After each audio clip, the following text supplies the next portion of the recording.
अब तो नहीं है ना?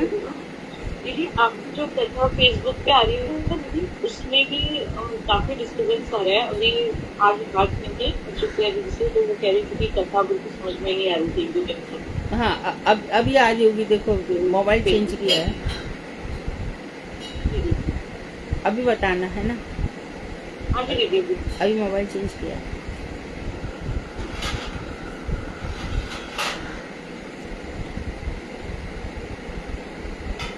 तो हाँ, तो ये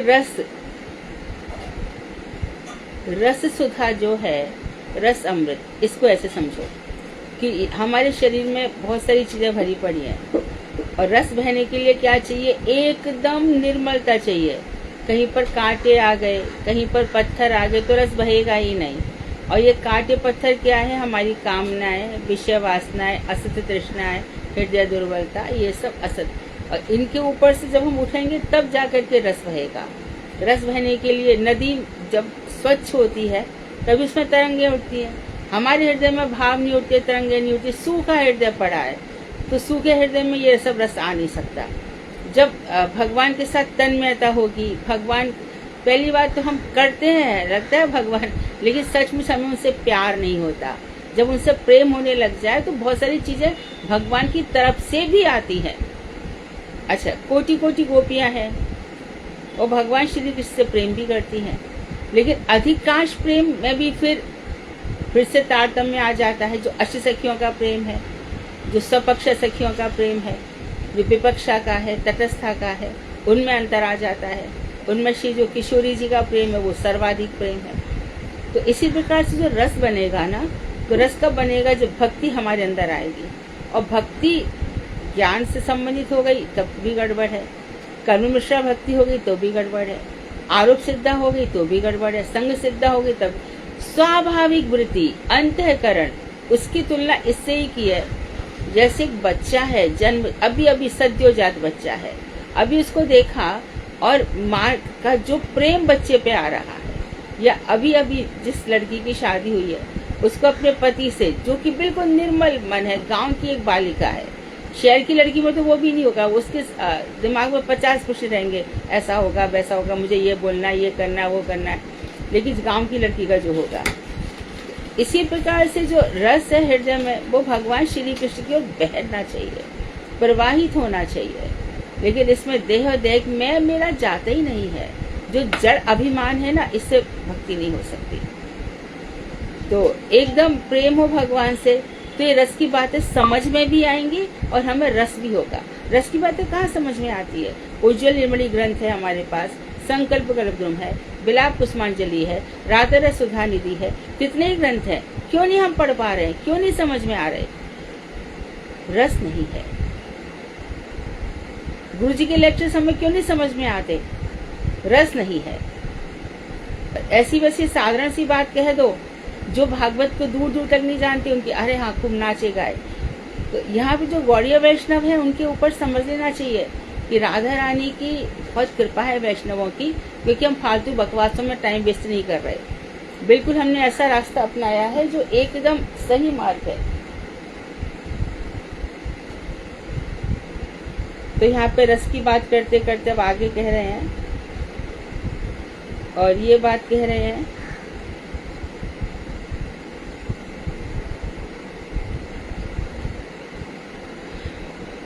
द्वारका की प्रजा कह रही है, और इन लोगों को बहुत बहुत भाग्यशाली मान रही है।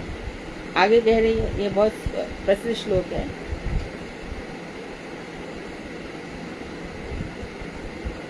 यराम्बुजाक्षा कुससार भो भवान पुरो न मधुनवात सुहृद विदीक्षया तत्राभ्य कोटि प्रतिमाक्षरो भवेद रविं बिनाक्षरोरिव तस्तवाच्युत। अब यहाँ पे कह रहे हैं, हे कमल नयन, हे अच्युत, जिस समय आप सुहृदों को दर्शन देने के लिए कुरुराज हस्तिनापुर में तथा मथुरा मंडल में चले जाते हैं। प्रणाम। हाँ,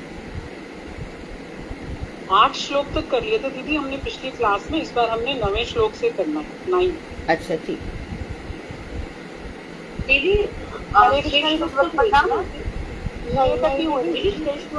श्लोक नंबर 7 से करना। हाँ जी मैम 7 से। सासी करना है। श्लोक नंबर 7 से ही है दीदी, 7 से ही है। हाँ, मैंने ये पढ़ा, मैं आज ही पढ़ रही हूँ श्लोक तो उस समय आपको न देखकर हमारा क्षण भर भी वर्षों के समान अति कष्ट से उसी प्रकार व्यतीत होता है जिस प्रकार सूर्य के बिना नेत्र अंधप्राय हो जाते हैं। रोशनी आंखों में, सूर्य दिखेगा तब पता चलता है हमारी आंखों में रोशनी है कि नहीं है ना। इसी प्रकार से कृष्ण है। तो यहाँ पर बता रहे कि जब आप छोड़ के चले जाते हो हस्तिनापुर में और कुरुक्षेत्र में चले जाते हो, मथुरा मंडल चले जाते हो, तो हमारा क्षण भर भी वर्ष के समान व्यतीत होता है। महाभाव की स्थिति में क्षण कल्पत्व और कल्प क्षणत्व, अर्थात कृष्ण के बिना क्षण कल्प के समान होता है और कृष्ण के साथ कल्प क्षण के समान होता है।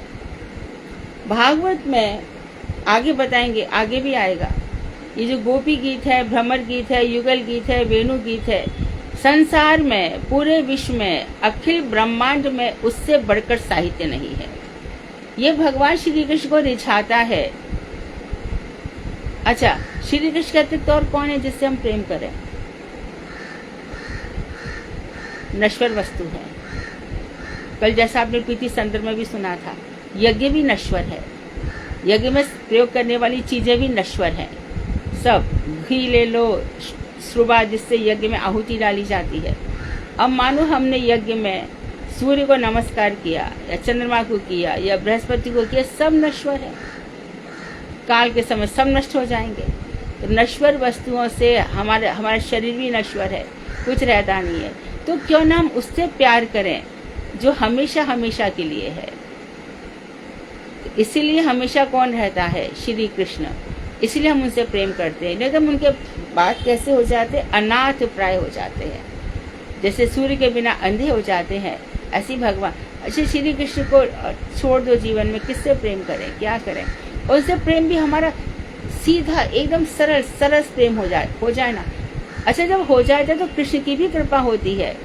थोड़ा तुम मेरे साथ चलो, मेरे साथ आओ, बाकी मैं संभाल लूंगा। योग क्षेमम भाम्य।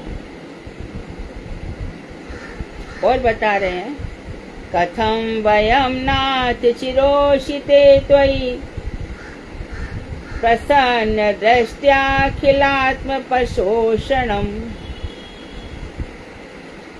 जीवेम ते सुंदर हास शोभित मपश्यमाना वदनम मनोहरम।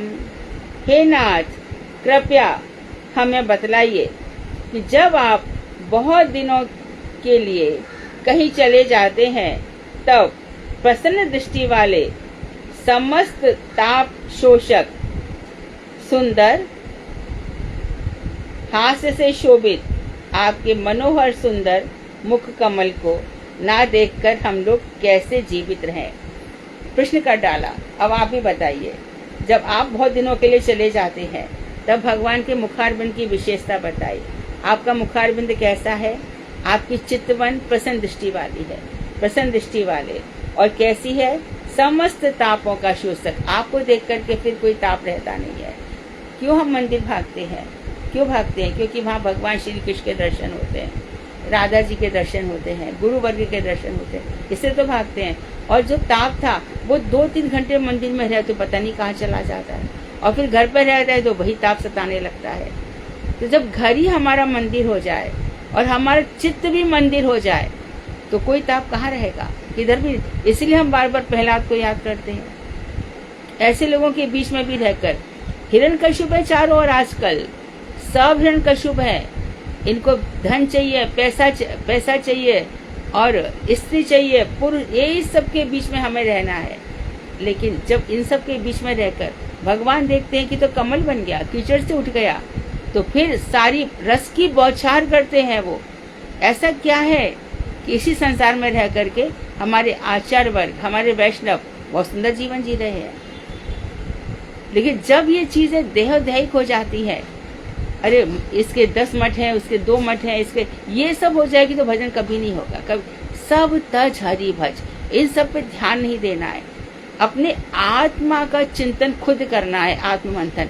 कल तक जो मेरा भजन था उससे आज मेरे भजन में कितना अंतर आया। कल तक मैं जैसी थी, जैसा था, आज मेरे अंदर रस बह रहा कि नहीं। कल मैं 2 आंसू मेरे भगवान के लिए गिरे, आज मेरे 4 गिर रहे हैं कि नहीं।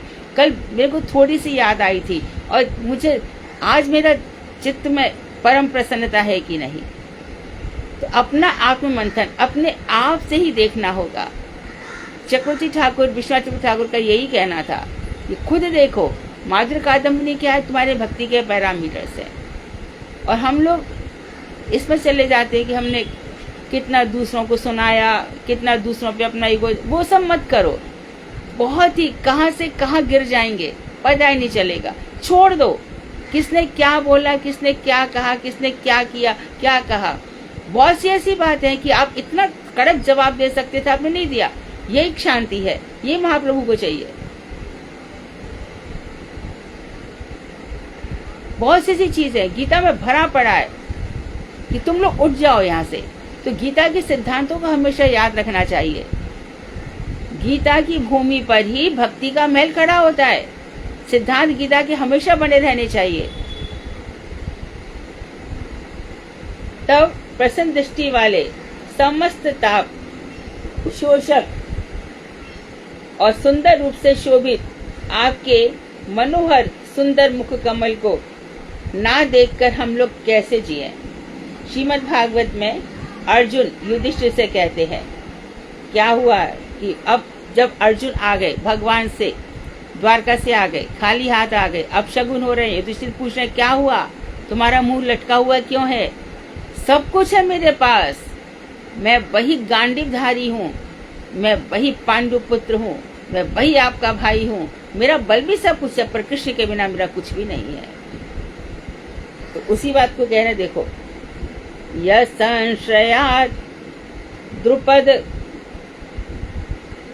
गेह मुपागतामं राजाम स्वयंवर मुखे स्मर्दुमर्दनाम तेजो हृतम खलु मया निहतश्च मतयाः सजीव कृतेन धनुषादिगता च कृष्ण। जिनके आश्रय के बल से बली होकर मैंने द्रौपदी के स्वयंवर में राजा द्रुपद के घर में आए हुए कामोन्मत्त राजाओं का तेज सुसज्जित धनुष द्वारा हरण कर लिया था। अब भगवान श्री कृष्ण जिनके बल से मैंने द्रौपदी के स्वयंवर में गया था और वहां पर बड़े बड़े राजा आए थे, लेकिन उन राजाओं के तेज को मैंने श्री कृष्ण के बल से हर लिया था, उस तेज को हर लिया था। और वो कैसे थे? कामोन्मत्त राजा, जो द्रौपदी के प्रति काम आ सकते थे।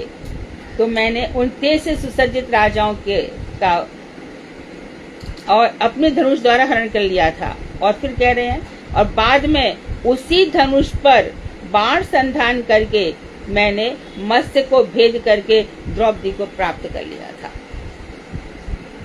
तो पहले तो सब राजाओं को हराया, फिर जो मछली थी ऊपर, जिसकी छाया को नीचे, उसकी परछाई को देख करके मुझे मछली के ऊपर बाण मारना था, मैंने मार दिया था, क्योंकि कृष्ण वहां थे। और भी आगे कह रहे हैं, योनो युगोप वन्मेत्य दुरंतरिक्षाद दुर्वासा की याद करी, दुर्वासो अरि चितादरयुताग्र भुगयः शाकान अवशेष्टयोसयोज्य यस्त्रिलोकीम तृप्ताम समस्त सलिले विनिमग्न संघ। जिन्होंने हमारे वनवास के समय वन में आकर अवशिष्ट बचे हुए शाकान्न का भोजन करके शत्रु द्वारा भेजे गए महर्षि दुर्वासा के क्रोध से हमारी रक्षा की थी। अब द्रौपदी को अक्षय वट मिला था, अक्षय तृतीया के दिन मिला था, सूर्य से मिला था इनको। बटलोई कहते हैं उसको हमारे ब्रज में, तो वो बटलोई सूर्य ने उनको दे दी थी। ये अक्षय पात्र दिया था ना। कर्ण भी तो दिया था कुंती को। ये कर्ण भी कौन था पता है? कि एक दुर्गम नाम का असुर था। उसने कई हजार वर्ष तपस्या करके ब्रह्मा जी से वरदान मांग लिया था कि मुझे अमरता का वरदान दे दो। तो ब्रह्मा जी ने कहा कि देख भाई, यहाँ पे जो आया है उसको मरना तो पड़ेगा, अमरता का वरदान मैं नहीं दे सकता, कुछ और मांग ले। तो उसने कहा कि आप एक काम करो कि मेरी मृत्यु उससे हो जो 10,000 वर्षों तक तपस्या करे, तो मुझे आप 1000 कवच दे दो, और इस 1000 कवच में से एक कवच वो ही तोड़ पाए जो 10,000 वर्ष तक तपस्या करे। तो उसने सोचा एक व्यक्ति 10,000 वर्ष तक तपस्या करेगा, मेरे पास 100 कवच है, तो 1 करोड़ वर्ष तो मैं जी लूंगा, और कौन है जो तपस्या करेगा। तो अब ये भगवान ब्रह्मा जी का तथास्तु। अब इसके पास ये सब हो गया। अब क्या हो, तो ये सूर्य का भक्त था, है ना। तो उसके बाद ये एकदम आराम से घूमने लगा मदान होकर के। तो सारे देवता पहुंचे कि इसके तो बहुत अत्याचार बढ़ रहे हैं, पृथ्वी पर बहुत अत्याचार कर रहा है, शोषण कर रहा है, जो मनाया कर रहा है। भगवान क्या करे? भगवान बोले अरे वरदान बड़ा भारी दे दिया, क्या विचार करूं, क्या करूं। भगवान ऐसा विचार कर रहे हैं। जहाँ तक मुझे कथा याद आ रही है, इधर उधर हो सकता है थोड़ा, तो फिर भगवान ने सोचा कि यहाँ से जाएं। तो यहाँ से उन्होंने एक ऐसा स्थान ढूंढूं कि जहाँ पर एक ही दिन में तपस्या करूं और 10,000 वर्षों के समान हो जाए, ऐसा कोई स्थान ढूंढना चाहिए। ढूंढते ढूंढते भगवान बैकुंठ छोड़ करके यहाँ पे पहुंचे केदारखंड में। तो जो आदि केदारेश्वर है ना, वहाँ पर पहुंचे। वहाँ पर ऑलरेडी शंकर पार्वती स्थान था, वो वहीं पर ही रहते थे और भगवान को प्रसन्न करने के लिए तपस्या करते थे वहाँ। तो भगवान वहीं पहुँच गए। तो बोले ऐसे तो मुझे ये स्थान नहीं मिलेगा। तो उन्होंने बालक रूप धारण कर लिया, छोटे बच्चे बन गए और रोने लगे। तो पार्वती जी आई, रही बच्चा तो बहुत सुंदर प्यारा सा रो रहा है। तो शंकर जी समझ गए कि ये यहाँ पे ऐसे बच्चा कहाँ से आएगा और माता पिता इसको छोड़ के क्यों जाएंगे। तो कहा तुम पार्वती जी संभल के रहना, भगवान की लीला भी हो सकती है। तो पार्वती जी बोली वो बच्चा बन के क्यों आएंगे भला, वो तो ऐसे भी आ सकते हैं। तो उन बच्चे को मना करने पर शंकर जी के भी वो बच्चे को उठा लाई, उठा करके बढ़िया सुंदर सा उसके लिए पालना बिछा दिया और बच्चे को रख दिया और खुद वो घूमने चले गए। अब पालने पे बच्चा है। अब वहाँ से जब घूम घाम कर आए तो देखा कि चतुर्भुज रूप में खड़े हैं। तो ये क्या किया आपने? बोले कि ऐसा है कि मुझे एक स्थान दे दो। देखो और भी देखो, इस बीच में मुझे याद आ गया तो बता दे रही हूँ कि यादवों को भी ये शाप मिला था गांधारी का कि सब यदुवंश नष्ट हो जाएगा। तब भगवान ने उद्धव जी से कहा कि उद्धव तुम चले जाओ उधर बद्रीनाथ में, वो एक स्थान सेफ है, वहाँ पर तुम बच जाओगे और मैं चाहता हूँ कि यदुवंश का कोई तो बच जाए। इसलिए उद्धव जी को बद्रीनाथ भेज दिया। अब यहाँ पर भगवान अब तपस्या करने लगे। इतने ही बीच में क्या हुआ कि जो दक्ष प्रजापति की एक बेटी थी ना, मूर्ति और धर्म, ये दोनों मिलकर तपस्या कर रहे थे कि हमको विष्णु भगवान जैसा बच्चा मिल जाए। तो विष्णु भगवान खुश हो गए। तो उनके 2 बच्चे हुए, नर और नारायण। ये नर और नारायण बैठ के तपस्या करने लगे उस स्थान पर, और वहीं पर ही ये युद्ध करता हुआ ये आ गया। ये जो क्या नाम इसका, दुर्गम, ये राक्षस आ गया। इसका नाम सहस्त्रार कवच पड़ गया था, क्योंकि इसको ऐसे सहस्त्र हजार कवच मिले थे ना, इसके लिए। और आकर के उनसे युद्ध करने लगा भगवान से। तो क्योंकि उनको लगा कि अब ये तपस्या करके फिर ये मेरा बल छीन ना कर दे, इसलिए उनको नष्ट करने आ गया। तो भगवान ने क्या किया कि इसका एक कवच तोड़ डाला, क्योंकि जिसने 10,000 वर्षों तक कवच तपस्या की वही तोड़ सकता है ना। एक कवच तोड़ डाला। अब इन दोनों ने प्लान कर लिया कि जब मैं मारूं तब तुम तपस्या करो एक दिन, और नर जब मारे तो नारायण तपस्या करेंगे। ऐसे एक एक करके दूसरे दिन आया, तीसरे दिन आया, उसके 99 कवच तोड़ दिए थे। एक ही कवच बचा। एक कवच लेकर के सूर्य के पास चला गया। तो भगवान सूर्य के पास पहुंचे कि इसको हमें दे दो। सूर्य बोले शरणागत को मैं नहीं दे सकता, आप इस पर कृपा करो। तब उन्होंने कहा था कि जब द्रौपदी ये कुंती आएगी तब इसको दे देना, तब हम इसको देख लेंगे। तब कुंती को ये जो है ना यही कर्ण बनकर आया था। बोले कर्ण को क्यों मारा, कर्ण का क्या दोष था, कर्ण का ये राक्षस था पूर्व जन्म का, तो ये उसी कवच को लेकर के आया था। इसीलिए पहले इसके कवच को तोड़ा गया और बाद में इसके कवच से हृदय में बंधा हुआ था। इसने कवच ऐसे नहीं दिया, हृदय को फाड़ करके कवच दिया है। तो सोच उस समय हजारों कवच इसके हृदय के ऊपर होंगे।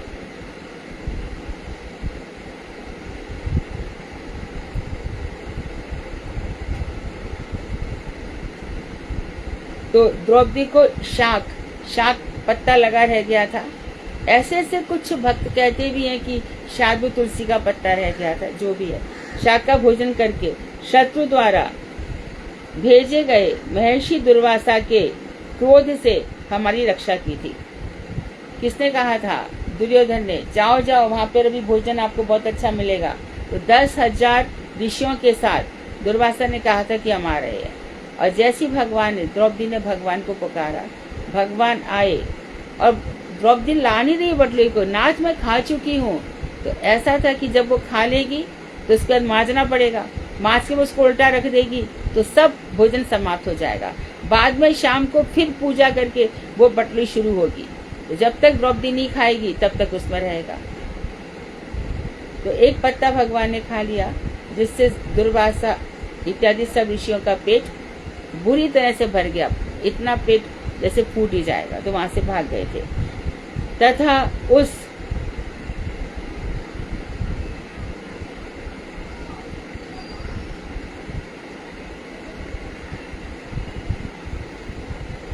अयुताग्र भुकमुनि अर्थात 10,000 शिष्यों को साथ बैठाकर भोजन करने वाले दुर्वासा। अयुत कहते 10,000 को। पृथु महाराज ने कहा था ना, मैं अयुत कान दे दो, 10,000 कान दे दो।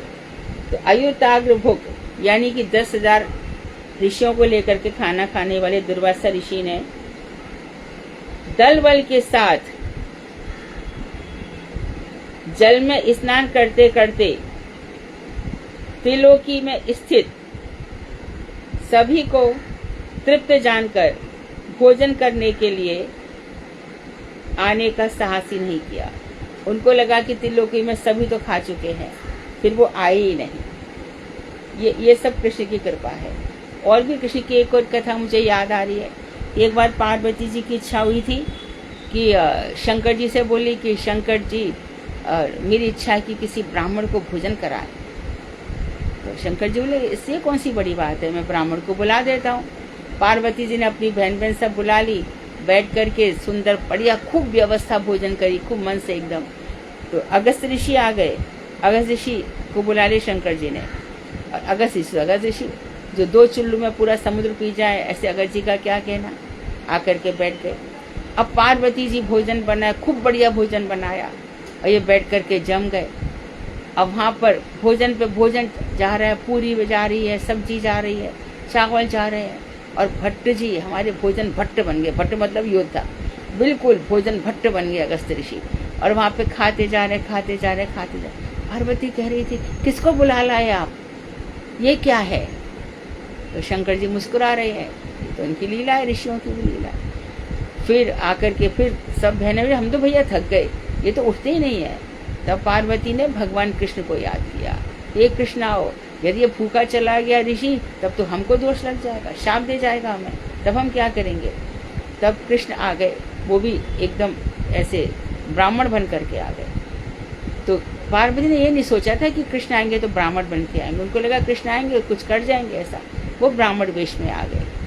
तो शंकर जी उनको अंदर लाए और पार्वती जी से बोले कि देखो एक ब्राह्मण और आया है। कि क्या हो गया है आपको? एक ब्राह्मण से तो हमारा पूरा नहीं पड़ रहा, आप एक और को बुला ले, हम कहाँ से खिलाएंगी। चुप रहे। अब वहां पर एक पतल परोसी, थोड़ी सी खीर परोसी, थोड़ा सा लड्डू परोसा, थोड़ा सा। तो भाई नियम तो ये है कि थाली में और आने दो और आने दो, एक साथ आएगा। फिर महाप्रसादे गोविंदे नाम ब्रह्मणि वैष्णवे स्वल्प पुण्य बताम राजन विश्वासों ने जाए थे बोला जाएगा। अभी तो यहाँ पर थोड़ा ही चीज आया है और श्री कृष्ण ने उसमें से थोड़ा थोड़ा थोड़ा खाया। अगस्त जी का खाना चल रहा है। अब क्योंकि पंक्ति में बैठे, पंक्ति को ही क्या कहते हैं, पंगत। तो अब पंक्ति में ये नियम है कि एक उठेगा तो सबको उठना ही पड़ेगा। अभी आजकल लोग परवाह नहीं करते, हम तो लेट आए, हमने तो जल्दी शुरू किया। पहले ऐसा ही था कि एक उठेगा तो सबको उठना ही पड़ेगा। इसलिए पहले सबको पूरा खाना दे दिया जाता था, फिर कहा जाता था ओ प्रसाद प्रारंभ करो, महाप्रसाद की जय। तब सब खाना शुरू करते थे, तब एक्सपेक्ट होता था कि सबका साथ एक साथ पेट भर जाएगा। पर यहाँ पे तो बात ही कुछ अलग हो गई, परोसा भी गया, सब दिया भी गया, और यहाँ पर थोड़ा ही खाया, महाराज उठ गए। अगर जी समझ गए, देखा कि ये क्या है, समझ गए ये कोई साधारण ब्राह्मण नहीं है, आ गया मुझे ठगने के लिए। और बस आकर के तो उस समय की प्यास अगस्त जी ने कब बुझाई, जब इंद्र ने मूसलाधार बरसात करी है, तब वहां पर सारा की सारा पानी अगस्त जी ने फिर से पिया है। तो अब वो उठ गए। तो उस समय कृष्ण भगवान ने पार्वती जी की इस तरह से रक्षा की थी। तो श्री कृष्ण की जो कथाएं हैं, पूरा महाभारत भरा पड़ा है, विष्णु पुराण, गरुड़ पुराण, सब में कथाएं भरी पड़ी है। तो श्री कृष्ण की इन कथाओं से हमें श्री कृष्ण से प्रेम हो जाता है। कोई भी व्यक्ति संसार में ऐसा नहीं है जिसने कृष्ण को पुकारा हो सच्चे दिल से, ऐसा नहीं कि जरूरत पड़ी। और वैसे तो महाप्रभु ने कहा था मुकुंद से कि मुकुंद, जब तू मेरी आरती गाता है ना, तो मुझे ऐसा लगता है कि तू मेरी छाती पर बाण चुभो रहा है। क्यों?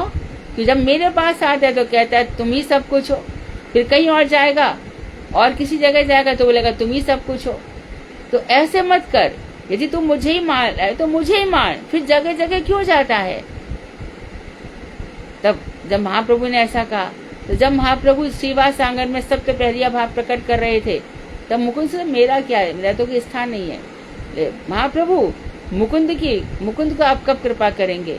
बोले कि इसकी कृपा होगी 10,000 जन्मों के बाद। मुकुंद बोले 10,000 जन्मों के बाद 10,000 जन्म ले लूंगा, और नाचने लगा, कूदने लगा। पर इतना जैसे खटवांग ऋषि को आवेश हो गया, ऐसे मुकुंद को हो गया। तब उसी समय महाप्रभु ने उसके ऊपर कृपा करी। तो ऐसे भगवान श्री कृष्ण हमारे कोमल हृदय के हैं अत्यधिक। वही गौरांग महाप्रभु बनकर आए, और वही भगवान जगन्नाथ जी हैं उधर। तो इस तरह से उनका खूब ध्यान चिंतन मनन करके फिर उनसे हमारा प्रेम होना स्वाभाविक है।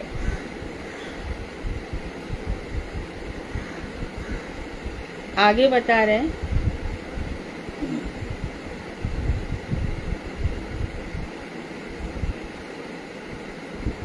यतेजसात् भगवान युधि शूल पाणी विस्मापितः सगिरिजो, इनका ही आ गया, असन मदना निजम में अन्य अपि चाह ममुनैव कलेवरेण प्राप्तो महेंद्र भवने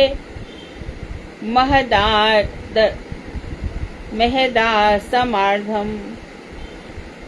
जिनके तेज से गिरिजा दुर्गा सहित भगवान शूलपाणी शंकर, शूलपाणी ने त्रिशूल जिनके हाथ में है, शूलपाणी त्रिशूल जिनके हाथ में है, मेरे साथ युद्ध करते समय आश्चर्यचकित हो गए थे, तथा मुझे अपना पाशुपत्र अस्त्र दान किया था, एवं अन्य देवताओं ने भी अपने अपने अस्त्र मुझे दान किए थे, और जिनकी कृपा से इसी देह से मैं इंद्र की सभा में उनके बराबर आधे आसन पर विराजित हुआ था। अर्जुन बता रहे हैं। तो जब वनवास की बात आ गई तो इन्होंने टाइम वेस्ट नहीं किया कौरवों ने।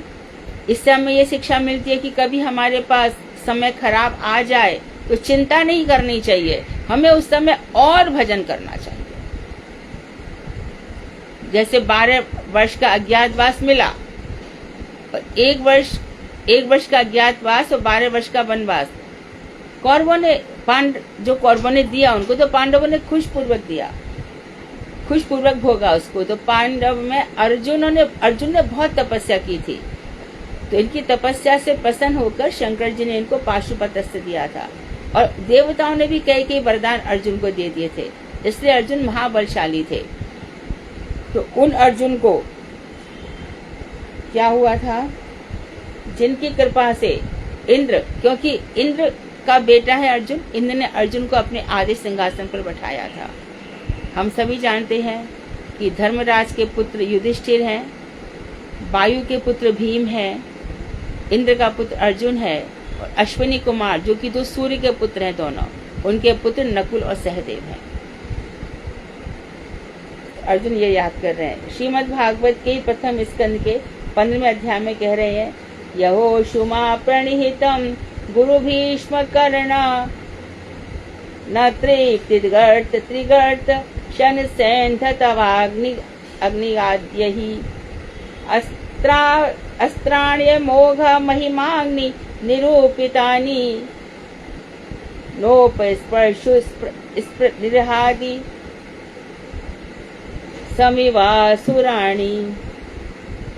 द्रोण, भीष्म, कर्ण, नप्ता अर्थात सोमदत्त के पुत्र भूरिश्रवा, त्रिगर्त देश का राजा सुशर्मा, शल्य, सैंधव सिंधु देश आदि का राजा, जयद्रथ, शांतनु और शांतनु राजा के भाई बहानिक आदि वीरों द्वारा मुझ पर अपने महिमा युक्त अमोघ अचूक बाण चलाए गए थे।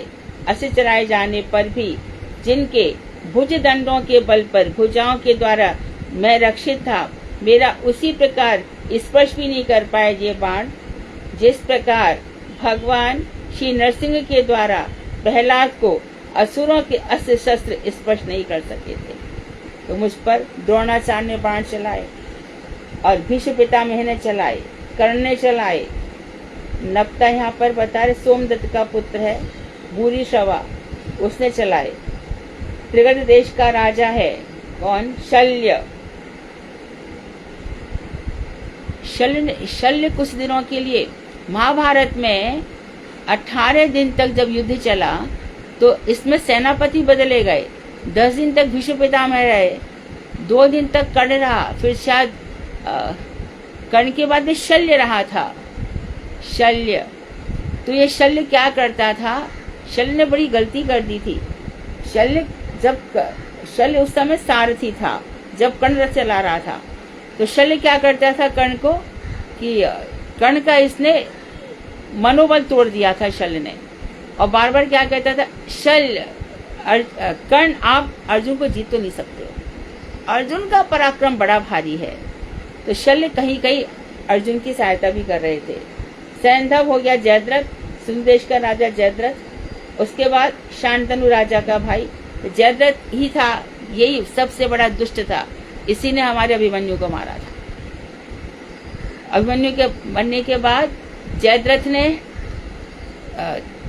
अर्जुन ने प्रतिज्ञा की थी कि या तो जयद्रथ को मारूंगा, नहीं तो शाम तक इस चिता में जल करके मैं अपने आप को जला डालूंगा, जिसको नहीं मार पाया। तो जयद्रथ की निगाह द्रौपदी पे भी खराब थी, अच्छा नहीं था ये। और ये दुशला का पति था, दुर्योधन के बहन दुशला का पति था, ये इनका जीजा था और सिंधु देश का राजा था।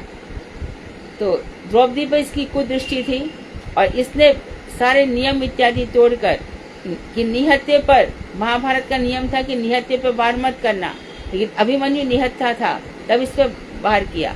तब कई बार जब बात आई तब सबने ही कहा था कि निहत्थे पर बाण चलाना, जब बलराम जी ने कहा था कि इस तरह से ठीक नहीं है, तुम दुर्योधन को क्यों मार रहे हो, तब तुम्हें याद नहीं आया जब निहत्थे पर बाण चलाया गया, जब अंतिम समय दुर्योधन पानी में जाके छुप गया था द्वैत वन में, तब भीम उसको मार रहे थे, तब बलराम रोक रहे थे, तब कृष्ण ने बलराम से यही कहा था कि अब युद्ध के नियम कुछ रहे नहीं, आप छोड़ दो इन सब बातों को। तो जयद्रथ को मारने की कसम खाई थी अर्जुन ने कि इसने मेरे पुत्र को मारा है। तो शाम तक यदि मैं इसको नहीं मार पाया सूर्यास्त के पहले, तो मैं चिता में जलकर राख हो जाऊंगा। ये महाभारत की कथा है। तो अब ये क्या किया कि भाग गया, छुप गया। अर्जुन कहाँ तक इसके पीछे भागते, कहाँ छुप के चला। तो बाद में चिता तैयार करवाई और उसमें अर्जुन ने प्रवेश करके, बड़ी सुंदर सुंदर हमारे रामदयाल सिंह दिनकर ने लिखा था, हम लोगों ने बचपन में कविता पढ़ी थी, उसमें कहा था कि जयद्रथ छुप गया है। तो कृष्ण से अर्जुन कृष्ण से कह रहे हैं, कृष्णा सुभद्रा से कहूँ क्या, यह न होता ज्ञात है।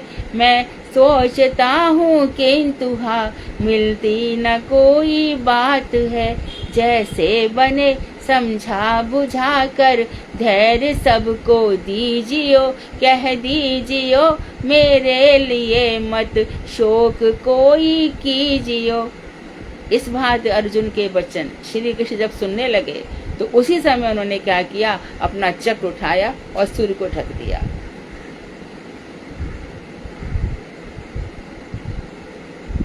फिर भी ये कह रहा है अर्जुन, गोविंद अब क्या देर है, प्रण का समय जाता टला। शुभ कार्य जितना शीघ्र हो है नित्य उतना ही भला। तब भगवान ने कहा कि देखो अर्जुन, अभी सूर्य छिपा नहीं है, तुम अपना बाण संधान करो, उठाओ। और जयद्रथ उसी समय देखा कि सूर्यास्त हो गया, हंसते हंसते सामने आ गया। और उसी समय जयद्रथ ने भगवान के बल पर उस जयद्रथ को मार डाला था फिर अर्जुन ने। तो इस तरह से ये, और इसका भाई है शांतनु महाराज का भाई वाहनिक आदि, जितने सब वीर थे मुझ पर इतने अत्याचार किए थे, लेकिन मेरा बाल भी बांका नहीं कर सके। उस प्रकार जैसे कि इतने सारे असुर प्रहलाद का कुछ नहीं बिगाड़ सके और नरसिंह भगवान ने मेरी रक्षा की थी, उसी प्रकार भगवान श्री कृष्ण का चक्र ही नरसिंह भगवान है। भगवान श्री कृष्ण का चक्र ही नरसिंह देव है। ये चक्र ही नरसिंह रूप धारण करके आता है। तो भगवान के जो 4 आयुध हैं, शंख चक्र गदा पद्म, ये जैसे चक्र उन्होंने परिषद की रक्षा के लिए भी लगा रखा है। हमारा रक्षक कौन है? कोई भी नहीं। हम कितने अनाथ हैं कृष्ण के बिना। यहाँ से वहां तक हजारों जन्म 84 लाख योनियां पड़ी है। बाकी कुछ जरा सी गलत कह दो, कुछ कर दो तो यमराज भैया खड़े हैं सामने, उनसे कैसे तैसे बच के निकलो। मानो थोड़े से पुण्य बाकी है तो इंद्र अच्छा तू आया यहाँ पे, देखो इसका कब तक इसका कैश अमाउंट कब तक बाकी है, इतना ही है ना, इतना ही, चलो भोग लेने दो, भगाओ यहाँ से, फेंको इधर से। कहाँ? एक कृष्ण के अलावा हमारा कोई रक्षक नहीं है, कोई भी नहीं है। ऋषि लोक में चले जाओ, माँ शौनक आदि ऋषि बैठे हैं, उनको प्रश्न है, वहां भी भृगु आदि ऋषि। हम जो तीनों हम करते हैं, बात क्या हो गई थी कि हम इतने यज्ञ करते हैं, ये यज्ञ का फल जा किसको रहा है? भृगु जी आप पता लगा के आओ, तो जो सबसे ज्यादा शांत चित्त है उसी को ये फल मिलेगा। सतीदेव की परीक्षा हो गई, उसमें ब्रह्मा को भी क्रोध आया, शंकर जी को भी आया, विष्णु को लात मारी, तो वो सह गए। सब फल उन्हीं को चला जाता है। तो जब डायरेक्ट एक नाम में ही इतना कहते हैं कि एक नाम यहाँ पे ले लो, गिरिराज जी के पास, गिरिराज जी की तलहटी में, तुलसी जी के पास ले लो, गंगा जी के पास ले लो, यमुना जी के पास ले लो, राधा कुंड के पास ले लो, एक एक नाम में हजार हजार अश्वमेध यज्ञ का फल आ जाता है।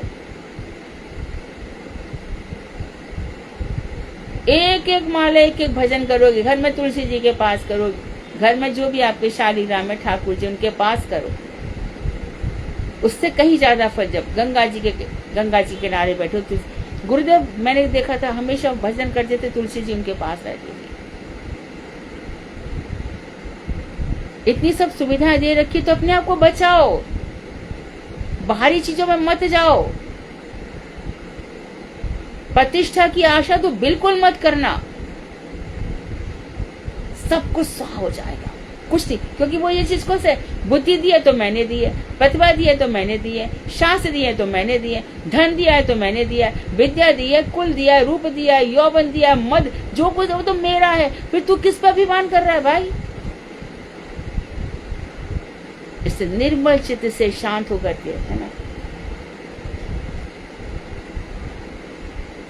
और कह रहे हैं, नरमाणि उदार रुचिर स्मित शोभितानि, हे पार्थ हे अर्जुन सखे कुरु नंदनेति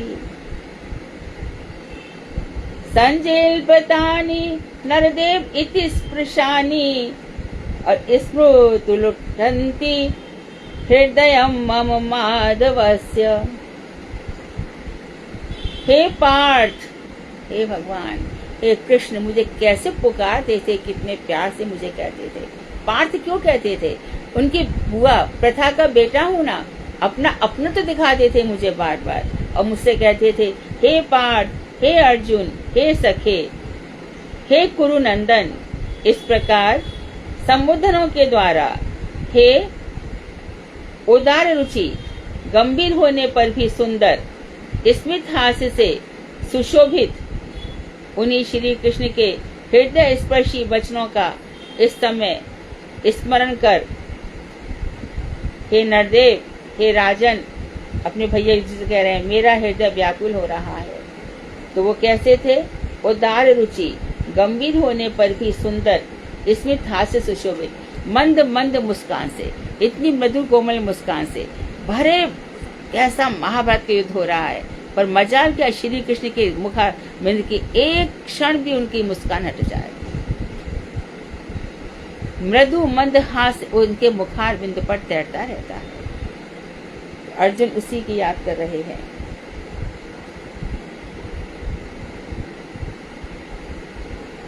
एक श्लोक और पढ़ लेते हैं।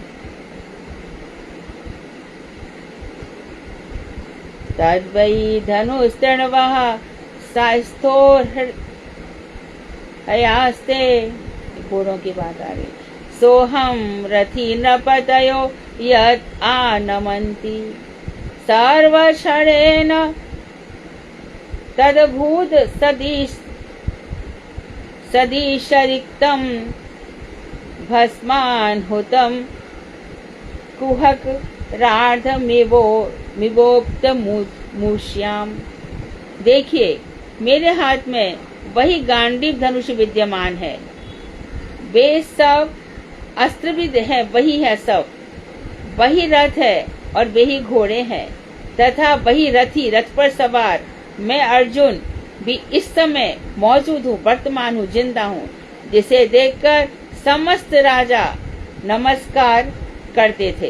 किंतु आश्चर्य देखिए, एक क्षण में ही मैं कृष्ण से रहित हो गया, कृष्ण से हीन हो गया, अर्थात श्री कृष्ण के वियोग से भस्म में घी डालने के समय के समान सब कुछ निरर्थक हो गया। जिस प्रकार, तो यहाँ पे थोड़ा रुक जाते हैं। तो जैसे कि भस्म में घी डाले तो घी क्या करेगा? आग में घी डाले तो आहुतियाँ, जब घी की आहुति डालोगे तो बढ़ेगा, और भस्म में घी डालेगा तो बेकार हो जाएगा। उसी प्रकार ऊसर क्षेत्र, जैसे बंजर धरती में कर्षण खेती की जाए, हल जोता जाए, तो किसी भी प्रकार से कोई लाभ नहीं होता, उपज नहीं होगी। उसी प्रकार मेरे धनुष, अस्त्र, रथ और घोड़े आदि कुहक अर्थात मायावियों से प्राप्त द्रव्यों के समान किसी प्रकार के काम के नहीं है। जैसे कि एक जादूगर है, वो अचानक दिखा दे, ये देख ये घोड़ा, ये देख रथ, ये देख अस्त्र, लेकिन जब उनका यूज किया जाए तो किसी काम के नहीं होते। आज वही ये सब रथ भी है मेरे पास, घोड़े भी है, शस्त्र भी है, सब कुछ है, लेकिन मायावियों के द्रव्यों के समान ये सब निरर्थक है। कृष्ण के बिना मेरा ऐसा है। आज हम विराम लेंगे, कल हम पढ़ेंगे श्री कृष्ण लीला का वर्णन करते हुए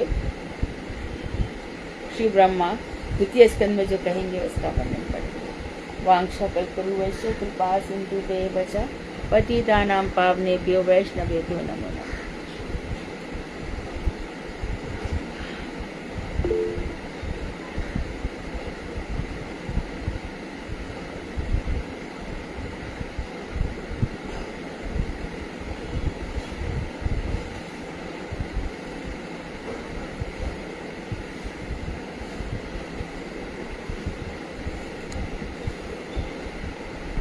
हरे कृष्णा। कोई प्रश्न है आपका?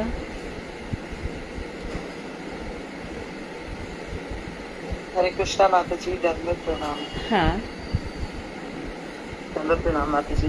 माता जी कुछ भक्तों की कृपा से कल ही आपकी क्लास के बारे में पता चला और आज ज्वाइन करा। हमें भी आपकी आवाज़ नहीं लग रही है। आप कौन बोल रहे हैं? मैं संचित बोल रहा हूँ, श्री राम माधव महाराज का शिष्य हूँ। क्या नाम है? संचित सचिनंदन दास। संचित सचिनंदन दास, ठीक है। हाँ, सचिनंदन, हाँ। हरे कृष्ण हरे कृष्ण। जी, हरे कृष्ण माता जी। तो कल भगवतार्क मरीचिमाला थोड़ा सा पढ़ने का कोशिश करा ग्रंथ को। तो ग्रंथ के स्टार्टिंग में ही परम गुरुदेव का लेटर मिला, उसमें गुरुदेव एवं आपका नाम भी था कि इसमें ट्रांसलेशंस में। तो माता जी ये तो सब है, लेकिन क्वेश्चन ये उठता है कि जब हम कोई ग्रंथ पढ़ते हैं, कोई भी ग्रंथ जब हम पढ़ते हैं, तो ग्रंथ में से उसका एसेंस कैसे ले पाए? क्योंकि क्या है, कई लोग तो नॉवल की तरह पढ़ के निपटा देते हैं उसको, और कई बार ऐसा होता है हम ग्रंथ को, मतलब जो ग्रंथकार जो बताने की कोशिश कर रहे हैं और जो हमारे आचार्य समझा रहे हैं, हम उसे पूर्ण तरीके से समझ नहीं पाते। तो उसमें हम कैसे करके उसको मतलब पूरी तरह से समझ सकते हैं और ग्रंथ का लाभ ले सकते हैं? सचिनंदन, 18 पुराण लिखे गए, उसके बाद व्यास जी के चित्त को शांति नहीं मिली। तब सारे सर्व वेद इतिहासानम सारम सारम समुद्धतम, समस्त वेद और इतिहासों का सार श्रीमद् भागवत में डाला गया। निगम कल्प तरुर गलितम फलम, सारे निगमों का, वेदों का, सब ये भागवत रखा गया। अच्छा, अब श्रीमद् भागवत का जो सारांश है वो भागवतार्क मरीचिमाला है, जो स्वरूप दामोदर के आदेश से भक्ति विनोद ठाकुर ने इस ग्रंथ को कंपाइल किया है। उन्होंने 20 किरण ली, संबंध तत्व से संबंधित श्लोक उठाए, अभिधेय तत्व से उठाए, प्रयोजन तत्व से उठाए, और उसमें रस विचार अभी हम पढ़ रहे हैं। उसके पहले हमने संबंध, अभिधेय, प्रयोजन तत्व पढ़े। तो ये पूरा ही सारांश है। दरअसल जो भी हमारे आचार्य वर्ग करते हैं वो सब सार ही होता है। विस्तार का समय उनके पास था भी नहीं और उन्होंने किया भी नहीं। और कलयुग में किसी की, जैसे कि आपने अच्छे बहुत शुद्ध भाव से कहा है, कलयुग में किसी की इतनी बुद्धि भी नहीं कि इन चीज़ों को ग्रहण कर सके। तो इसका जो सार है 20 किरण है, इसमें ही सारा सारांश आ जाता है। संबंध भगवान के साथ, अभिधेय, प्रयोजन, प्रेम, ये सब इसमें बताया गया है। तो अब इसका भी सारांश यदि आप कहें तो ये है, जो आपके गुरुदेव माधव महाराज ने ये दिए हैं मंत्र, उनके आधार पर भगवान श्री कृष्ण जो साक्षात मनमत मदन मोहन है, उनके साथ संबंध हो। उनकी प्राप्ति के लिए आप भजन कीजिए, नाम कीजिए, ABCD एसोसिएशन ऑफ डिवोटीज, साधु संग करिए, भागवत श्रवण जितना हो सके रोज कुछ ना कुछ, एक श्लोक, आधा श्लोक, एक अध्याय, 2 अध्याय, हरे कृष्ण नाम जपते रहिए। और जहाँ भी कहीं जाए धाम में वास कीजिए, और किसी भी मूर्ति आपके हृदय में एक कोई खास, या तो राधा रमण लाल जी हो, या किशोरी माधव हो, या राधा गोविंद हो, कोई भी एक, राधा दामोदर हो, किसी भी एक इष्ट आपके हृदय में रहना चाहिए। उनकी कभी वाचिक, कभी कायिक और कभी मानसिक सेवा कीजिए। यही सार का सार है। जी माता जी, हरे कृष्णा। माता जी एक और चीज पूछती हूँ, जैसे कई बार हमारे मठ के कुछ आचार्य या फिर किसी और गौड़ीय मठ के कुछ आचार्य, किसी और संप्रदाय के कुछ आचार्य है, आचरण करोति इति आचार्य, तो जो वो आचरण करके दिखा रहे हैं हमको उसको समझना। लेकिन अगर हम किसी आचार्य के आचरण में कुछ ऐसा है जो हम समझ नहीं पा रहे, और अगर हम उनके शिष्यों से कुछ पूछते हैं कि महाराज ने ऐसा करा, ऐसा क्यों करा, तो क्या ये जो हम पूछ रहे हैं ये महाराज के प्रति या फिर उन वैष्णव के प्रति अपराध है? बिल्कुल। आपका काम किसी के विषय में चित्रान्वेषण करना नहीं है, किसी का भी अनुसंधान करना नहीं है। हमारे सभी गौड़ीय वैष्णव हमारे लिए सम्माननीय है। कौन कनिष्ठ है, कौन मध्यम है, कौन उन्नत है, ये काम नित्यानंद ठाकुर का है, हमारा नहीं है। हमें यदि ऐसा लगता है कहीं कि हमारा हृदय आहत होता है उनके आचरण से, हमारी भक्ति कम हो रही है, नष्ट हो रही है ऐसा, तो हम उनका संग कम कर देंगे, बाहरी संग करेंगे, हृदय का संग नहीं करेंगे। लेकिन जहाँ से हमारा भजन बढ़ रहा है वहीं से हम संग करेंगे। लेकिन अपने जीवन में हम ऐसा तो कभी नहीं करेंगे कि ये बेस्ट है, ये कम है, ये ऐसा है, ये वैसा है। इसमें तो हमें कभी नहीं जाना चाहिए, कभी नहीं। हमारे भक्ति विचार यायावर महाराज ने कहा था कि जब तक सती की राख ना उड़ जाए तब तक ना तो किसी की प्रशंसा करो, और निंदा करने का तो अपराध है ही। इसलिए हमें सबसे अलग रहकर नित्यानंद ठाकुर पर सब कुछ छोड़कर अपने भजन में हमारा मन होना चाहिए। जी माता जी, हरे कृष्ण। प्रणाम माता जी। दंडवत प्रणाम दीदी। हाँ हरे कृष्ण। दीदी मैं आशा सोनी बोल रही हूँ। कल जो हमने दीदी पुरंजन उपाख्यान का जो सार पढ़ा था ना, उसमें आपने थोड़ा मार्गदर्शन किया था। इन शब्दों को आप दोबारा से हमें मार्गदर्शन कर दो कि आत्मा में मन को स्थापित करना। यहाँ तो आत्मा का अर्थ कल मैंने परमात्मा ही बताया था। अच्छा जी। कभी कभी परमात्मा के लिए आत्मा शब्द का कई बार व्यवहार होता है। आत्मा वा अरे द्रष्टव्य श्रोतव्य कीर्तितवश्च, ये याज्ञवल्क्य कह रहे मैत्री से। अरे मैत्री, आत्मा का ही चिंतन करो, आत्मा का ही ध्यान करो, आत्मा का ही कीर्तन करो। यहाँ भी आत्मा का अर्थ परमात्मा है। यानी हमने अपने मन को भगवान के चरण कमलों में लगाना है। हाँ जी धन्यवाद दीदी। हरे कृष्ण।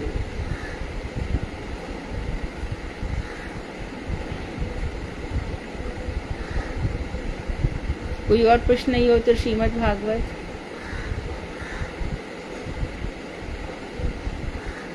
सुधा कौन है आज?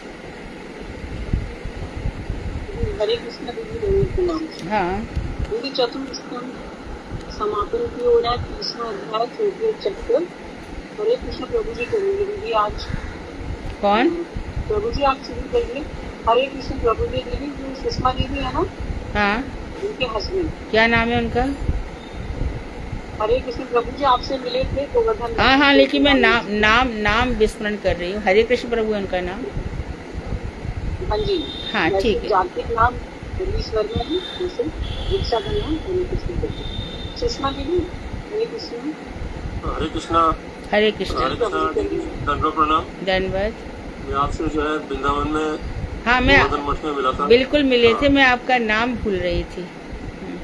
मैं वैसे तो हरीश कुमार वर्मा है, मगर नाम जो दीक्षित नाम है वो हरे कृष्ण दास। हाँ ये नाम ठीक है, बढ़िया। मैं दीदी आपके उससे शुरू कर रहा हूँ। हाँ। ओम अज्ञान तिमिरान्धस्य ज्ञानांजन शलाकया चक्षुरुन्मीलितं येन तस्मै श्री गुरुवे नमः। श्री गुरुवे गौरचंद्राय राधिकाय प्रियात्मने कृष्णाय कृष्ण भक्ताय तद्भक्ताय नमो नमः। हे कृष्ण करुणा सिंधु दीनबंधु जगतपते गोपेश गोपिका कांत राधा कांत नमस्तुते। तप कांचन गौरांगी राधे वृंदावनेश्वरी वृषभानुसुते देवी प्रणमामि हरिप्रिये।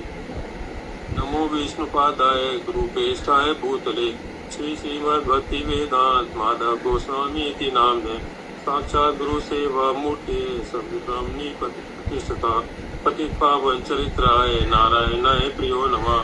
श्री कृष्ण चैतन्य प्रभु नित्यानंद श्री अद्वैत गदाधर श्रीवासादि श्री गौर भक्त वृंद।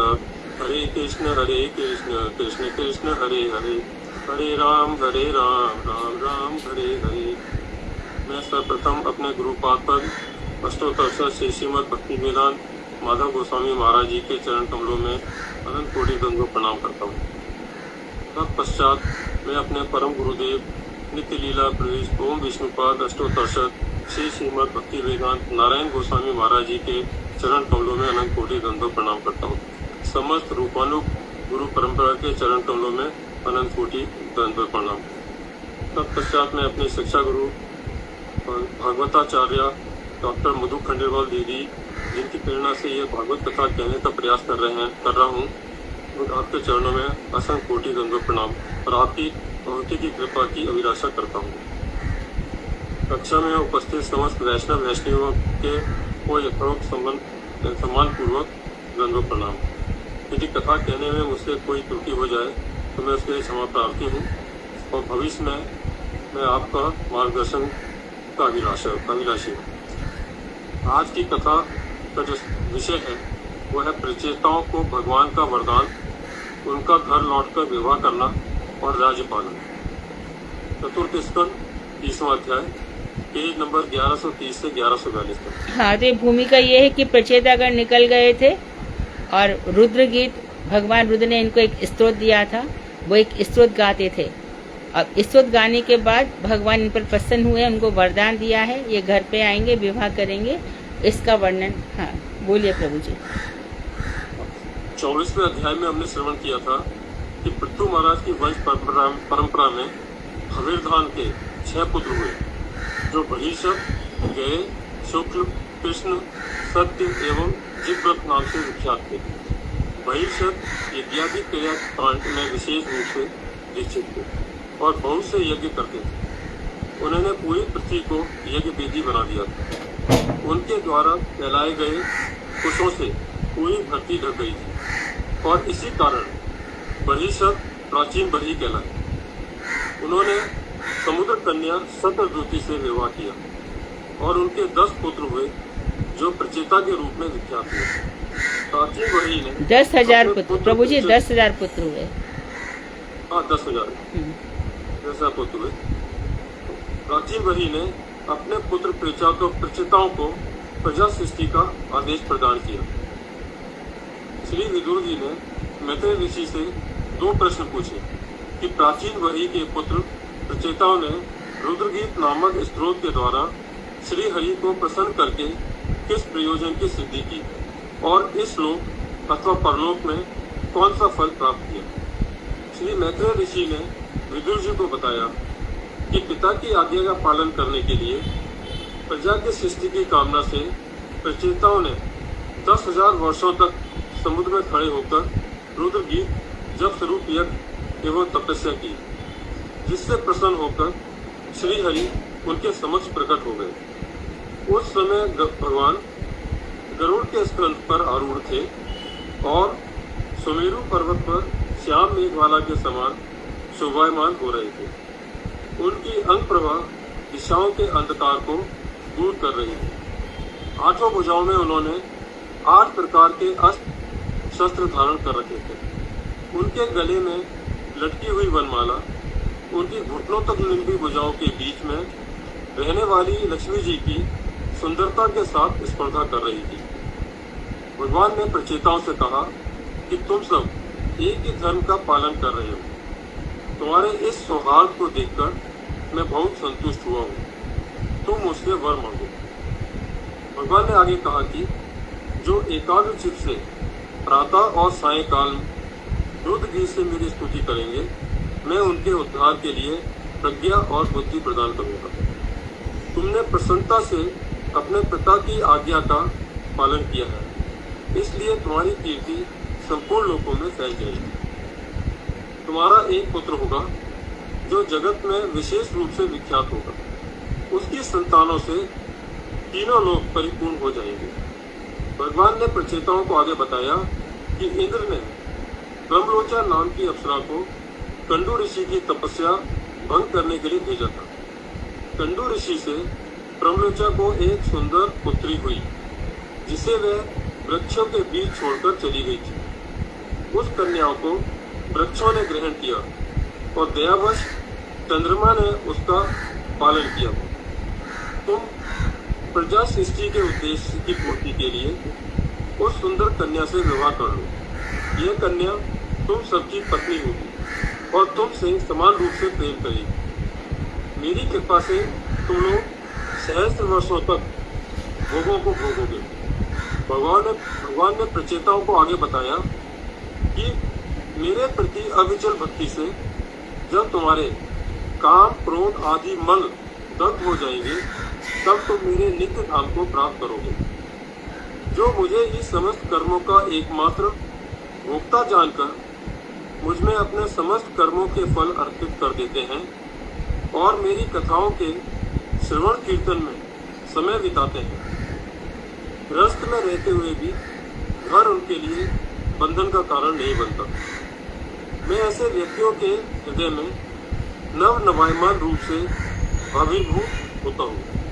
मुझे प्राप्त करके मनुष्य को हर्ष, शोक, मोह नहीं होता। तब प्रचेतागण भगवान का दर्शन करके हाथ जोड़कर गदगद वचनों से उनकी स्तुति करने लगे। प्रचेताओं ने भगवान को नमस्कार किया और कहा कि एकमात्र आप ही समस्त क्लेशों को दूर करने वाले हैं।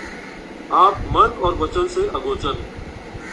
आप विशुद्ध सत्व स्वरूप परमानंद विग्रह हैं।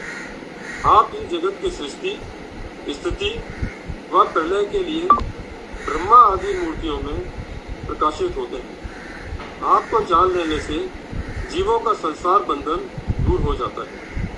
आप पद्मनाभ हैं। आप समस्त प्राणियों के आधार स्वरूप और सर्व साक्षी हैं। आप कृपा करके अपने सेवकों को ये मेरे अनुगत हैं ऐसा कहकर स्मरण करते हैं।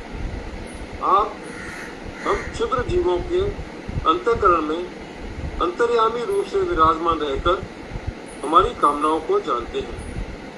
आपकी प्रसन्नता के अतिरिक्त हमारा कोई अभीष्ट वर हो ही नहीं सकता। हम आपके चरण कमलों के मकरंद का पान करना चाहते हैं और हमें जन्म जन्म में आपके गुणों का कीर्तन करने वाले भक्तों का संग प्राप्त हो। हमें आपसे इसी वर्ग की अभिलाषा है, क्योंकि भगवत संगी भक्तों के अति अल्प समय के संग से जीवों का जो मंगल होता है उसकी तुलना स्वर्ग या मोक्ष से भी नहीं की जा सकती है। भगवत भक्तों के संग से आपकी विशुद्ध कथाओं के श्रवण से भोग रूपी तृष्णा शांत हो जाती है। वैर व उद्वेग नष्ट हो जाते हैं। आपके निर्जन तीर्थों को पवित्र करने के लिए पैदल ही भ्रमण करते हैं। हे प्रभु, आपका कोई शत्रु या मित्र नहीं है। आप निष्पाप विशुद्ध सत्य मूर्ति भगवान वासुदेव हैं। आपको नमस्कार। श्री मैत्रेय ऋषि ने विदुर जी को बताया कि प्रचेताओं के द्वारा इस प्रकार पूजित होकर भगवान श्री हरि ने संतोष पूर्वक कहा, ऐसा ही हो, और भगवान स्वधाम को चले गए। जब प्रचेतागण समुद्र से बाहर निकले तो उन्होंने देखा कि 10,000 वर्षों के अंतराल में ऊंचे ऊंचे वृक्षों ने संपूर्ण पृथ्वी को ढक लिया। अब हम कहाँ रहेंगे, कहाँ पर भगवान की आज्ञा के अनुसार राज करेंगे? यह सोचकर क्रोधित होकर प्रचेताओं ने वृक्षों को जलाने के लिए अपने मुख से अग्नि व वायु को छोड़ना शुरू कर दिया। वृक्षों को जलता हुआ देखकर ब्रह्मा जी उस स्थान पर आए और उन्होंने समझा बुझाकर प्रचेताओं को शांत किया। उसी समय जो वृक्ष जलने से बच गए थे, ब्रह्मा जी के आदेशानुसार वे ब्रह्मलोचा की पुत्री मारीशा को ले आए और उसे प्रचेताओं को सौंप दिया। प्रचेताओं ने मारीशा से विवाह कर लिया। ब्रह्मा पुत्र दक्ष ने मारीशा के गर्भ से जन्म ग्रहण किया। स्वयंभू मनवंतर में भी सती के पिता दक्ष ने कालवशता अपनी देह के नष्ट होने के बाद पुनः दक्ष के रूप में जन्म लिया था तथा 5 मनवंतरों तक तपस्या करने के बाद चाक्षुष मनवंतर में भगवान की प्रेरणा से नवीन प्रजाओं की सृष्टि की। बाद में दक्ष ने मरीचि आदि अन्य प्रजापतियों को प्रजा रक्षण के कार्य में नियुक्त किया था। ओम वांछा कल्पतरुभ्यश्च कृपा सिंधु एव च पतितानां पावनेभ्यो वैष्णवेभ्यो नमो नमः। हरे कृष्णा दीदी, दंडवत प्रणाम। हाँ, बहुत सुंदर आपने कथा को समझ करके और अपने शब्दों में लिख करके बोला है। दरअसल ऐसे ही कथा प्रस्तुत करनी चाहिए। इन्होंने कथा को समझा है, प्रस्तुत किया है और सारी बातें सामने आई है। किस तरह से हमारे प्रचेतागढ़ समुद्र में रहे, रुद्र गीत गाते रहे, भगवान प्रसन्न हुए, आशीर्वाद दिया, उनको बताया कि जो प्रलोमचा नाम की, क्या नाम था उसका, अप्सरा का, उसने मारीशा को जन्म दिया है और मारीशा से तुम्हारे पुत्र होंगे। और वही दक्ष जो प्रजापति फिर से उत्पन्न हुए, 5 मनवंतर तक रहे। तो उसके बाद सारी उनकी संतान से सारा ये जगत भर गया था। तो ये जो कथा इन्होंने बताई इसी तरह से, मैंने ये अध्याय पढ़ा हुआ है और अनुवाद भी किया है, तो आपने संक्षेप में बताया। हम चाहते कि कथा इसी तरह से हो, तो ये कथा याद रह जाती है सबको। अच्छा बोला आपने, बहुत अच्छा था। ठीक है, कीर्तन। हरे कृष्ण दीदी, ये सब आपकी कृपा से हो रहा है, ये क्योंकि बहुत आप सुंदर गाइड करती हैं तो उसके हिसाब से ही होता है। हाँ, ये आपने अच्छा प्रयास किया। आपका प्रयास, ये लोग सभी लोग ऐसा सीखें तो अच्छा है, क्योंकि भागवत का कोई वस्तु है या नहीं है, त्याज नहीं है, लेकिन जितना याद रह सके उतना। बाद में फिर विस्तार से पढ़ेंगे, अलग बात है। आपने काफी उसमें से अच्छा सक्सेस निकाल करके बोला। कीर्तन। कल उषा जी दीदी आज कीर्तन हम करें दीदी। हम कौन? प्रणाम दीदी, आज कीर्तन करें हम दीदी। हम कौन है? ज्योति झा दीदी। ज्योति जी, हाँ। कल उषा जी रूठ गई थी, इनको मनाना है ना। कल उषा जी बोल दें, उसके बाद उषा जी थी। हाँ, उषा दीदी, भारती दीदी, दोनों दीदी भी पेंडिंग है, तो आप में से जो भी करे पहले, उषा दीदी, भारती दीदी। वो लोग कर ये रोटना क्यों है? ये तो ठाकुर जी का वो है, वो भी हमारे भाई थे, उन्होंने गाया। आप करिए उषा दीदी, आज आप करिए। उषा जी, भारती जी, ज्योति जी, आप कल का रखिए। हाँ जी, कल करूंगी मैं दीदी। हाँ, कल गाइए। हाँ। हरि लालू जो की जय। जिस देश में, जिस देश में, परिवेश में रहो, राधा रमण, राधा रमण, राधा रमण कहो, राधा रमण, राधा राधा रमण कहो।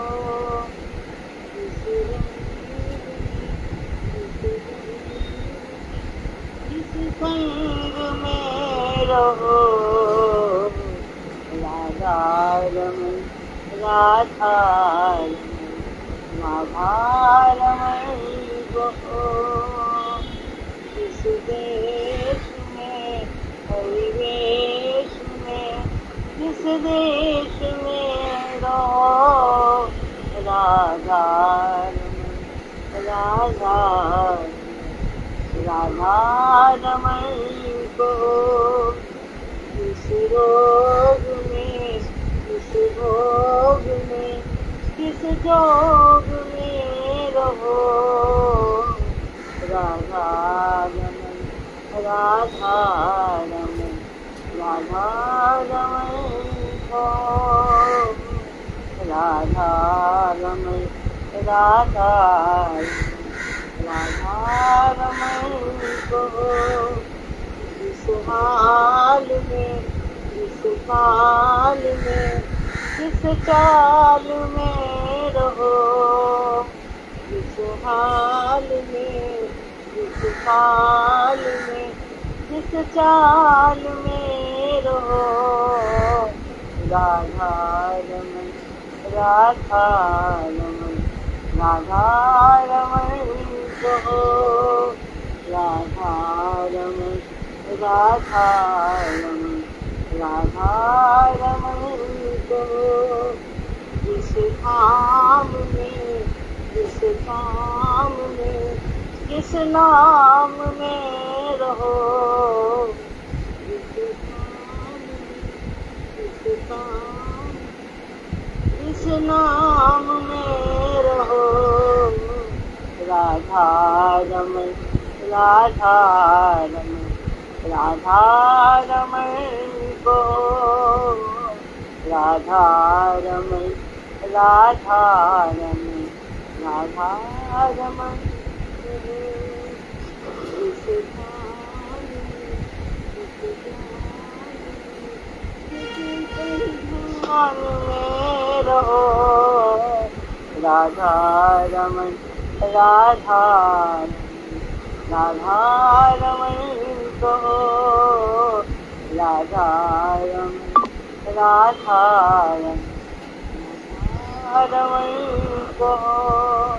राधा रमण बिहारी हमारे, हम है रमण बिहारी के। राधा रमण बिहारी हमारे, हम है रमण बिहारी के। हरे कृष्णा कृष्ण कृष्ण हरे हरे, हरे रामा राम राम हरे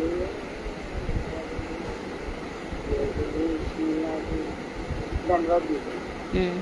हरे रामा ना कह के राम कहिए, अच्छा गाया, अच्छी आवाज है आपकी भारती। हरे कृष्णा दीदी, दंडवत प्रणाम। सुनो दीदी, मैं भी लाइन में हूँ, मेरे को तो लग रहा है 1-2 महीने हो गए मुझे कीर्तन किए हुए। तुम क्लास में नंबर लगा दे। तुम क्लास में भी कितने दिनों बाद आई हो? दीदी बस 3 दिन ही, 2 दिन ही लिया मैंने क्लास में। अच्छा। आज आई हूँ, मैं कल ठीक है। पहुँच जाऊंगी दीदी। हाँ 2-3 कीर्तने भी मैंने तैयार रखा था, मगर नंबर ही नहीं आते तो फिर मैं बोलती नहीं कुछ। क्लास में तो मैं हूँ, ठीक 3 दिन से है, ठीक मैंने लिया था है। क्लास। हाँ, तो ज्योति और रूबी, आप ज्योति जी और रूबी आप कल गाइए, आज भारती गाएगी। कृष्णा दीदी, दंडवत प्रणाम। हाँ, श्री गुरुदेव की जय। दीदी के चरणों में अंत को दंडवत प्रणाम।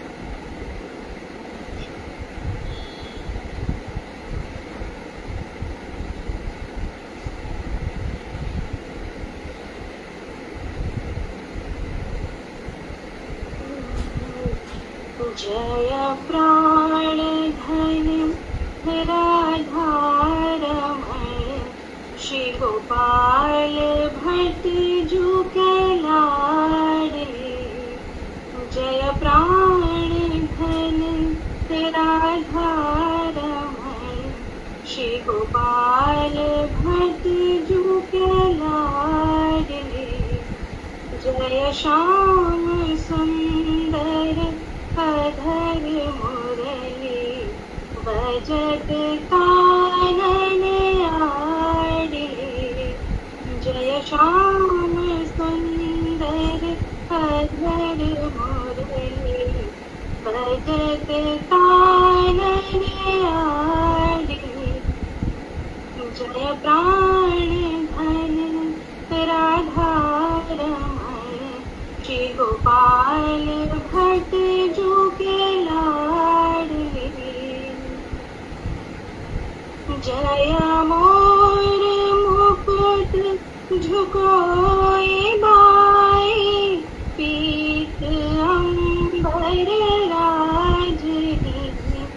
जय मकर कुंडल श्रवण झूमे, गंध मंडल भाजनी। जय प्राण धन राधा रमण, श्री गोपाल भट्ट जू के लाडले। जय बंक नैनन मधुर बैनन, मंद मुस्कनि मुख सजे। जय वैजयंती माल उर कट के गणी, कल धुन सजे। जय प्राण धन राधा रमण, श्री गोपाल भट्ट जू के लाडले। जय कर कमल लकुटी सुरंगी, नव त्रिभंगी कविलसे। जय चरण कमल नुपुरला, सुर मंजरी गुण मन बसे। जय प्राण धन, जय प्राण धन, जय प्राण धन, जय प्राण धन। जय प्राण धन राधा रमण, श्री गोपाल भट्ट जू के लाडले। जय राधा रमणा, जय राधा रमणा, राधा रमणा, जय राधा रमणा। जय राधा रमणा, राधा रमणा, जय राधा रमणा। बहुत सुंदर। हरे कृष्ण। वांछाकल्पतरु वैश्य कृपा सिंधु वेवचा पतितानां पावनेभ्यो वैष्णवेभ्यो। हरे कृष्ण दीदी, दंडवत। दंडवत। हरे कृष्णा।